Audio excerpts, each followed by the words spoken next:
10 లక్షలు కదా తీవయ్యా. ఒక్కొక్కరికి 10 లక్షలండి. అన్నా మనిషికి 10 లక్షలు కదా, రెడీ చేసేద్దాం.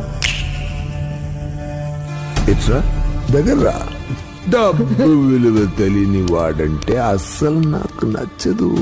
500 మంది మనిషికి 10 లక్షలు. అసలు క్యాల్కులేటర్ లేకుండా లెక్క పెట్టడం తెలుసారా నీకు? బయట నుంచి మనుషుల్ని పిలిపించి పని మొదలు పెట్టు.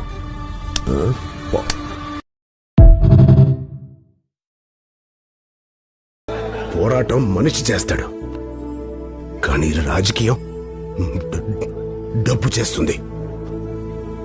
అది నాకు సరిపడదు, క్షమించండి. అర్జున్, డబ్బు లేని రాజకీయం చేద్దామన్నా? సత్య ప్రమాణకంగా చెప్తున్నాను, డబ్బు లేని రాజకీయం చేయడానికి మేమందరం ఎప్పుడు నీకు అండగా ఉంటాం.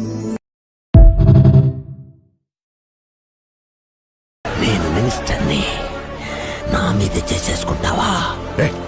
నువ్వు మినిస్టర్ కాబట్టి చేత్తో చెప్పాను, ఇంకొకరై ఉంటే కాల్తో చెప్పేవాడిని. ఎందుకయ్యా కోటేసుకొని నుంచున్నావు? అందరినీ బయటికి తీసుకురాపో. కుదరదండి. గూండా శాఖ నుంచి బెయిల్పై రావాలంటే మినిమం సంవత్సరం పడుతుంది. పైగా కేసు పెట్టింది కలెక్టర్. ఈ కేసును బ్రేక్ చేయాలంటే హైకోర్టుకి వెళ్ళాలి. దానికి 10 లక్షలు అవుతుంది. 10 లక్షలు కదా తీవయ్యా. కీప్ క్వైట్ అంటే మరి స్టేజ్ మీదకి ఎందుకు పిలిచారా? ఏంటన్న పిచ్చిది వాగుతుంటే వింటున్నారు? నువ్వేంట్రా ఏదో ఫైల్స్ అన్ని సీఎం కి చూపించి సిన్సియర్ గా ఉన్నట్టు వీళ్ళంతా అపోజిషన్ పార్టీ పేరు చెప్పచ్చు. మీరు ఉండండి. Mind your words.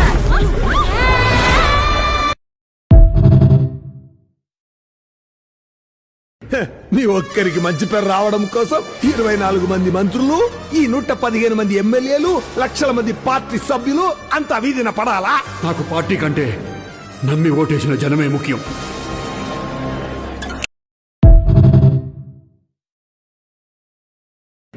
మీ ఒక్కరికి మంచి పేరు రావడం కోసం 24 మంది మంత్రులు, ఈ 115 మంది ఎమ్మెల్యేలు, లక్షల మంది పార్టీ సభ్యులు అంతా వీధిన పడాలా?